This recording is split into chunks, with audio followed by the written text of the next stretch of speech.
গল্পের নাম মাতৃত্বের স্বাদ। লিখেছেন মোনালিসা নন্দী। জুতো জোড়া বারান্দার এক কোণে ঠেলে দিয়ে বিধ্বস্ত শরীরটাকে টেনে হিঁচড়ে বয়ে এনে কাটা কলা গাছের মতন নিজেকে বিছানায় সমর্পণ করল নন্দিনী। গেট খোলার সময় মায়ের সঙ্গে একবার চোখাচোখি হয়েছিল। বিরক্তি আর অভিযোগের মিশেলে দপদপ করছিল মায়ের মুখের শিরা উপশিরা। বাড়ির সাপোর্ট পাবার আকাঙ্ক্ষা কোনোদিনই করেনি সে। তবে আশার নিভু নিভু আলোটাও আজ নিজে হাতে নিভিয়ে দিয়ে এসেছে।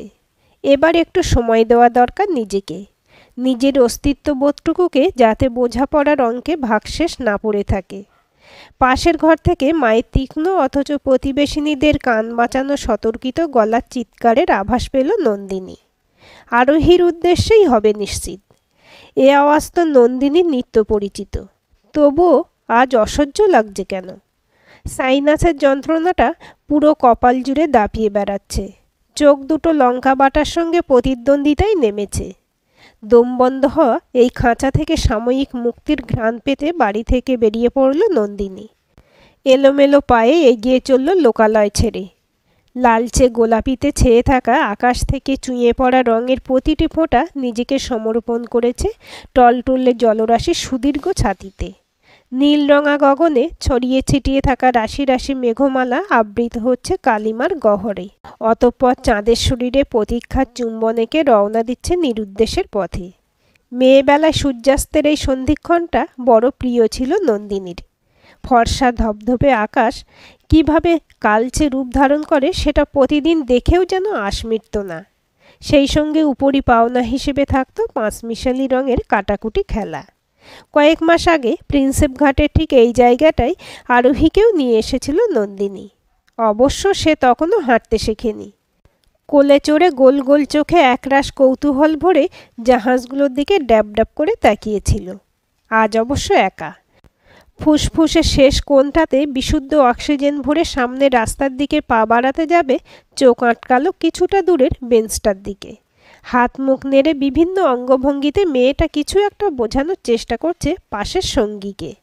ঝগড়া না হলেও কথা কাটাকাটি চলছে নিশ্চয়ই। অন্য সময় হলে নন্দিনী তৎক্ষণাৎ বেরিয়ে আসতো ওখান থেকে, কিন্তু আজ আর তা হলো না। তীর বেগে কানে সেধল কয়েকটা শব্দ।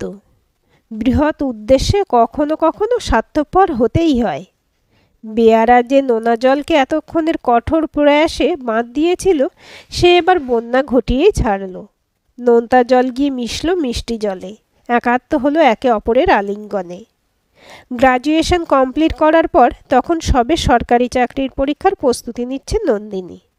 আচমকা মামার মেয়ের বিয়ে ঠিক হয়ে যাওয়ায় কয়েকদিনের জন্য মামার বাড়ি যেতে হয়েছিল নন্দিনীকে। জন্ম থেকে বেড়ে ওঠার সাক্ষী যাদের তিলোত্তমা কলকাতা হয়, বাড়ির থেকে একটু দূরে গেলেই কীরকম যেন চারপাশটাকে অন্য গ্রহ মনে হয়। অনেক চেষ্টা করেছিল দিদিকে নিজের বাড়িতে এনে শপিং করানোর, কিন্তু নদিয়া জেলায় মামার বাড়ি হয়, শাড়ি বলতে সবাই এক বাক্যে চিনত ফুলিয়া তাঁতকে।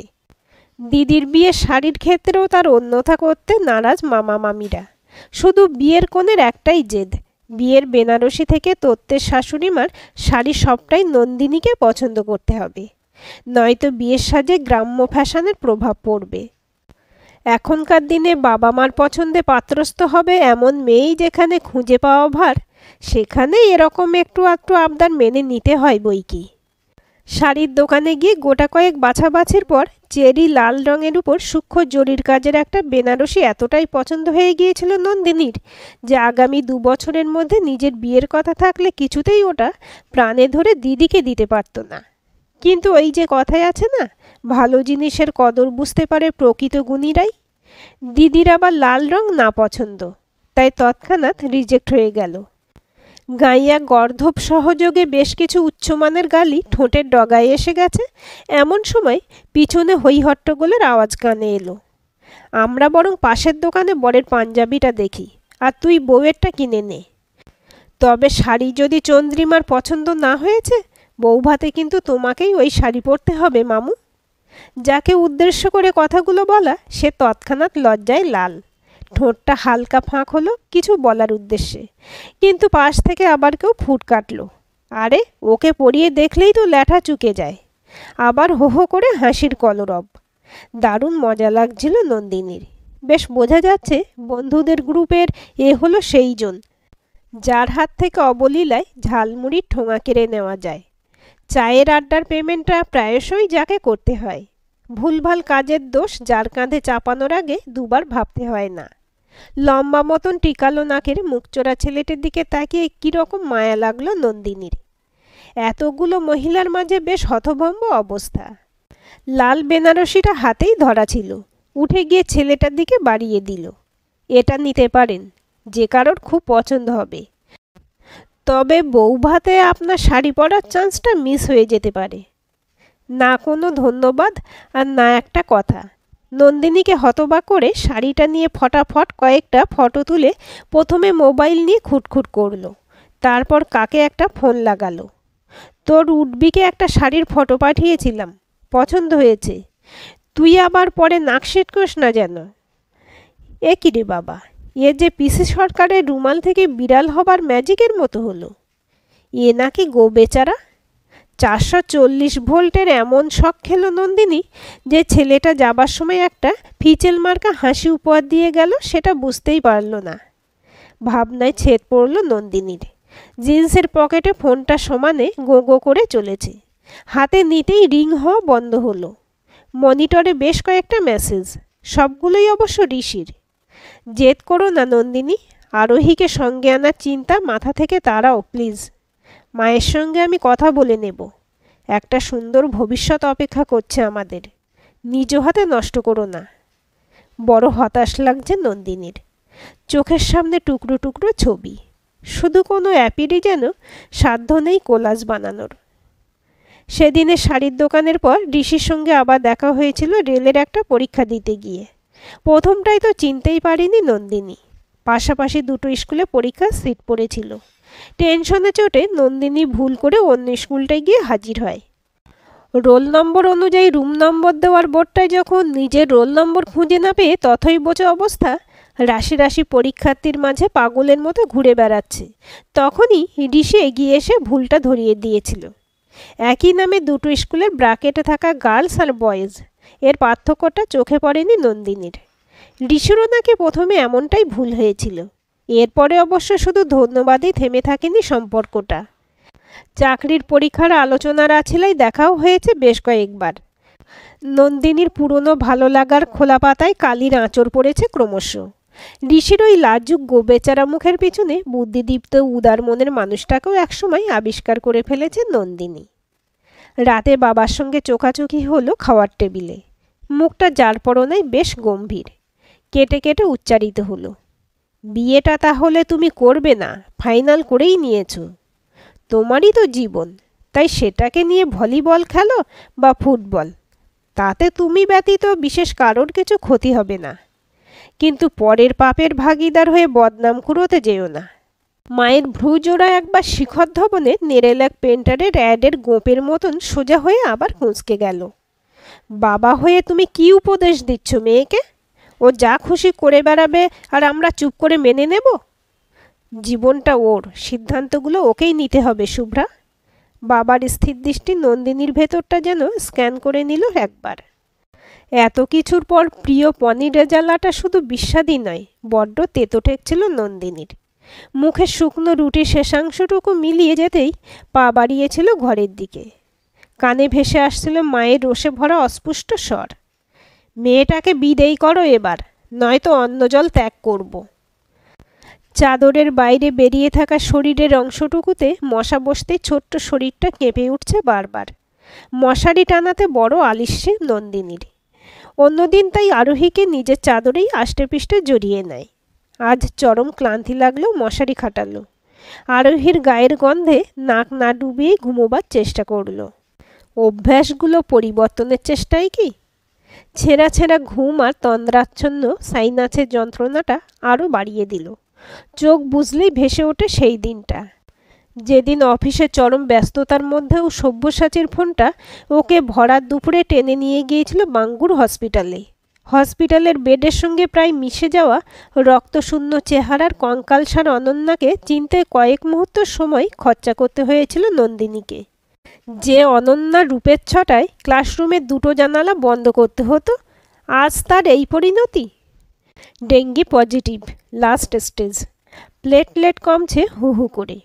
ও নেগেটিভ রক্ত জোগাড় করতে গিয়ে সব্যসাচী সহ আরও দুজনের শোচনীয় অবস্থা। কিন্তু রাহুল কোথায়? অনন্যার বাড়ির কাউকে তো চোখে পড়ছে না। করিডোরে দাঁড়িয়ে এসব হাবিজাবি ভাবছে। ঘোর কাটল সব্যসাচীর গুঁতো খেয়ে। একটা হেল্প চাই তোর, তাই এই জরুরি তলব। অনন্যার অবস্থা তো চোখে দেখা যাচ্ছে না। রাহুল কোথায়? সব বলবো, আগে তুই বল হেল্প করবি প্লিজ। এরপর সব্যসাচী ওকে নিয়ে গিয়েছিল অনন্যার আনোয়ার ভাড়া ফ্ল্যাটে। বিস্মিত নন্দিনীর সাথে সেই প্রথম দেখা। কলেজেরই আর এক বন্ধু শুভেন্দুর কোলে পিতৃপরিচয়হীন, সমাজের চোখে অবৈধ কুমারী মায়ের একরত্তি মেয়ের। অনন্যা রাহুলের সন্তান, যাকে রাহুল অস্বীকার করায় বাড়ির সঙ্গে সব সম্পর্ক চুকিয়ে নিজের নামের আগে সিঙ্গেল মাদারের তকমা লাগিয়ে ওই নিষ্পাপ শিশুটার সঙ্গে একতারে বাঁধতে চেয়েছিল জীবনটা। অনেক চেষ্টা করেও বাঁচানো যায়নি অনন্যাকে। মৃত্যু পথযাত্রী হতভাগিনীর শেষ ইচ্ছে ছিল কেউ যেন ওর 1 বছরের মেয়েটার দায়িত্ব নেয়। একটু বড় হলে না হয় কোনো আশ্রমে বা হোমে পাঠিয়ে দেবে। হায়, এই জগৎ সংসারে নিজের বাবা মায়ের দায়িত্ব নিতেই অনেকে অপারগ, তো এরকম একটা বাচ্চার কাস্টডি। কিন্তু নন্দিনী যে পারল না শিশুটাকে আস্তা করে ছুঁড়ে ফেলতে। হাজার অশান্তি হওয়া সত্ত্বেও নিজের অধিকারের একটু জায়গার ভাগ দিয়েছিল বোসভিলাতে। আর সেদিন থেকেই বাড়িতে লেগেছে শনির দশা। ভোরের দিকে ঘুমটা বেশ গাঢ় হয়ে এসেছিল। অনেকটা বেলায় চোখ খুলতে নজরে এলো দুটো কচি পা নন্দিনীর পেটের উপর সুড়সুড়ি দিচ্ছে। নিজ মনেই কখনো আঙুল চষে, কখনো নন্দিনীর চুলের ভেতরে পা জড়িয়ে চলেছে তার শিশুসুলভ দুষ্টুমি। মেয়েটা প্রায় 1 বছরের উপর এই বাড়িতে আছে। না কেউ কোনো দিন ওর গলার কান্না শুনেছে, আর না মা ডাক। অনন্যা হসপিটালে থাকাকালীন নন্দিনী যে দুদিন ওদের ফ্ল্যাটে ছিল মাকে খুঁজেছিল খুব। কয়েকবার আড়ষ্ট জিভে মা বলেই কেঁদে উঠেছিল হয়তো। কিন্তু এ বাড়িতে আসার পর থেকে একেবারে চুপ হয়ে গেছে। নন্দিনী ওকে মণি বলে ডাকতে শিখিয়েছে। খুব কম কথা বলে মেয়েটা। শিশুদেরও মনে হয় নিজেদের ভাষা আছে, ওদেরও আছে পরিস্থিতি বুঝে নেবার ক্ষমতা। না হলে পিতৃমাতৃহীন একটা 2 বছরের বাচ্চা কোন জাদু বলে জানলো যে সে এ বাড়ির কেউ নয়, সে ব্রাত্য। কোনো অধিকার নেই তার খিদে পেলে কান্নার, কষ্ট পেলে নালিশের। অবশ্য কাকেই বা বলবে। নন্দিনীর তো সারাদিনই প্রায় কেটে যায় ব্যাংকে, আর আয়ামাসি সামলায় আরোহীকে। সব কিছুই চলছিল নিজের ছন্দে। ঋষির আরোহীর ব্যাপারে না ছিল আগ্রহ না আপত্তি। কিন্তু পরশু সন্ধেয় ছেলেটা যে অমন কাণ্ড ঘটিয়ে বসবে সেটা কে জানত। সবে অফিস থেকে ফিরে সোফায় কাঁধের ব্যাগটা নামিয়েছে, কলিং বেলের আওয়াজ। বাবা মাকে নিয়ে ঋষি শটান হাজির হয়েছে নন্দিনীর বাড়িতে। সঙ্গে অবশ্য নন্দিনীর মামিমাও ছিল। বলাই বাহুল্য, বিয়ের প্রস্তাব দিতেই তাদের এই আগমন। ঋষির মা নাকি চেয়েছিল কিছু আগাম না জানাতে, তাতে নাকি হবু বৌমাকে একেবারে ঘরোয়া রূপে দেখতে পাবে। কথাগুলো বড্ড কানে লেগেছিল নন্দিনীর। ঋষির মা কি খুব বেশি ফেসবুকে বিচরণ করেন, নাকি ময়দা মামনিদের নিয়ে ট্রল করা স্ট্যাটাসগুলো দেখে ভড়কে গেছেন, নাকি অগ্রিম জানালে নিজের মেকওভার করিয়ে আসতো। যাই হোক, নন্দিনীর বাবা মারও খুব পছন্দ হয়ে যায় ঋষিকে, যদিও না হবার কোনো কারণই নেই। ছেলের বাবার মাছের আড়তের ব্যবসা, ছেলের সদ্য পাওয়া হাই স্কুলের চাকরি, সবগুলোই জামাই পছন্দের পক্ষে যথেষ্ট। গোল বাঁধল আরোহী যখন হঠাৎ করে মণি মণি বলে ডেকে উঠে টলমালো পায়ে ডাইনিং হলে পৌঁছে নন্দিনীর উপর আছড়ে পড়ল। আরোহীর সারা গায়ে মশার কামড়ে ফুলে গেছে, ফর্সা হাত দুটোয় চাকা চাকা দাগ। মনে পড়ল করুণা মাসি, মানে আরোহীর আয়ার আজ বিকেলে কি একটা কাজ থাকায় তাড়াতাড়ি চলে যাবার কথা ছিল। অনন্যা শেষ অবস্থা মনে করে বুকের কাছটা হু হু করে উঠতে হিতাহিত জ্ঞানশূন্য হয়ে গেল নন্দিনী। ঋষি কিংবা ঋষির মা কারোরই খেয়াল তখন ছিল না ওর। মুখে যা এসেছিল শুনিয়ে দিয়েছিল মাকে। মাকে পাশান নাকি যে এটুকু মেয়ে মশার কামড়ে ছটফট করেছে আর সেদিকে একটু নজর দিতে পারেনি? মেয়েটা এখনো ফুলে ফুলে কাঁদছে। কাল দুপুরে লাঞ্চে নিয়ে গিয়েছিল ঋষি। সুসজ্জিত রেস্টুরেন্টে বসে সুস্বাদু খাবার আর সুগন্ধি ফুলের মিশে যাওয়া গন্ধে জানিয়েছিল তার নির্মম মন্তব্য, হয় আরোহী নয় ঋষি, কোনো একজনকে বেছে নিতে হবে ওকে। যদি নন্দিনী চায় ওর বাবার বাড়িতে আরোহীকে রাখতেই পারে, কিন্তু ওদের সংসারে ওর জায়গা হবে না। ঋষির মা ছেলের পছন্দের বৌমা আনতে রাজি থাকলেও তার বান্ধবীর অবৈধ সন্তানকে নয়। খুব জানতে ইচ্ছে করছিল নন্দিনীর, যে মানুষটা তার বন্ধুর হবু স্ত্রীর শাড়ি কেনার আগেও তার ইচ্ছের প্রাধান্য দেয়, সে নিজের হবু স্ত্রীর সামান্য ইচ্ছেকে এভাবে গলা টিপে খুন করে কিভাবে। কিন্তু গলার স্বরটা বেইমানি করল।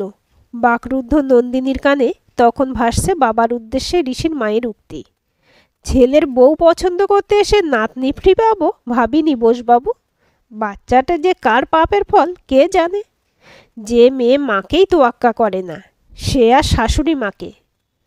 আরোহীর এই মুহূর্তে আমায় খুব প্রয়োজন ঋষি, আর আমার প্রয়োজন তোমার সাপোর্টের।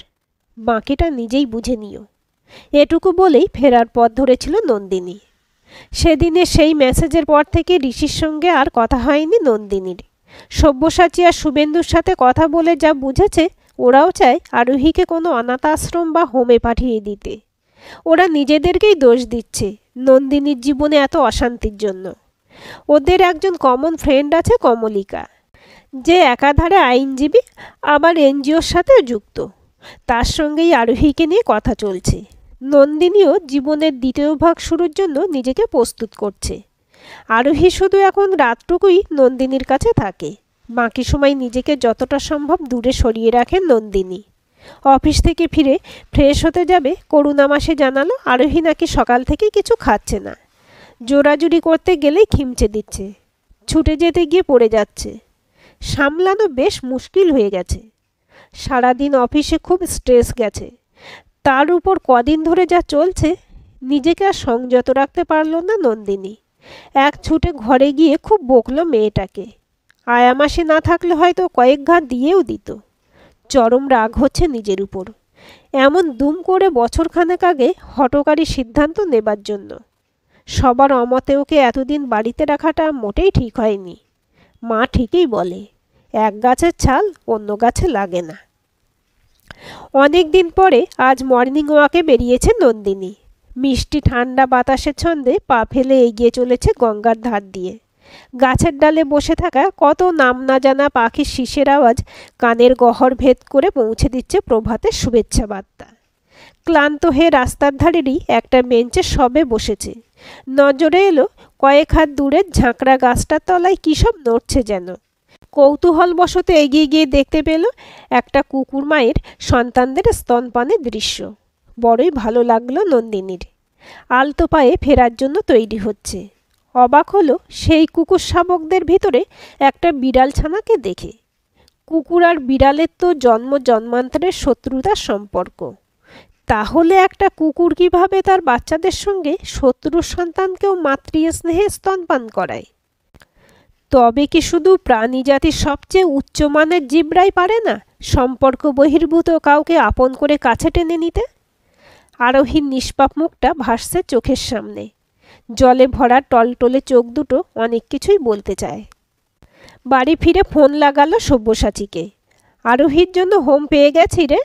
বলিস কি, তোদের ওদিকেই নাকি? বোস ভিলা। কমলিকার সঙ্গে কথা বলে জানা দত্তক নিতে হলে কি কি করতে হবে। Hats off Nandu. ফোন ছেড়েছিল সব্যসাচী। ঋষিকে আর ফোন করতে ইচ্ছে করল না নন্দিনীর। একটা মেসেজই যথেষ্ট। আমার জীবনে তোমার আর আরোহীর জায়গা দুটো ভিন্ন ঋষি। দুজনের সান্নিধ্যেই নিজেকে পরিপূর্ণ করতে চেয়েছি। যদি কোনোদিনও মনের সংকীর্ণতা দূর করতে পারো আমাদেরকে ডেকে নিও। শিশুরা পাপ হয় না ঋষি, ওরা ঈশ্বরের আশীর্বাদ। ভালো থেকো। বিছানার উপর বসে বারবি ডলটাকে বুকে জড়িয়ে চুমু খাচ্ছে আরোহী, ঠিক যেরকম নন্দিনী ওকে কোলের উপর বসিয়ে আদর করে। ওদের পাশে গিয়ে বসতেই আরোহী মনি বলে নন্দিনীর বুকের উপর আছড়ে পড়ল। অদ্ভুত ভালো লাগায় বুকটা ভরেই উঠল নন্দিনীর। ভীষণ তৃপ্ত লাগছে যেন। একেই কি বলে তবে মাতৃত্বের স্বাদ পাওয়া? আরোহীর কপালে একটা মিষ্টি চুম্বন এঁকে বলল, আজ থেকে তবে তুই আমাকে মণিমা বলেই ডাকিস। আজকের গল্পটি কেমন লাগলো কমেন্ট করে জানাবেন। ভালো লাগলে লাইক হাইপ শেয়ার করবেন আর চ্যানেলটি সাবস্ক্রাইব করে বেল আইকনটি ক্লিক করে রাখতে ভুলবেন না।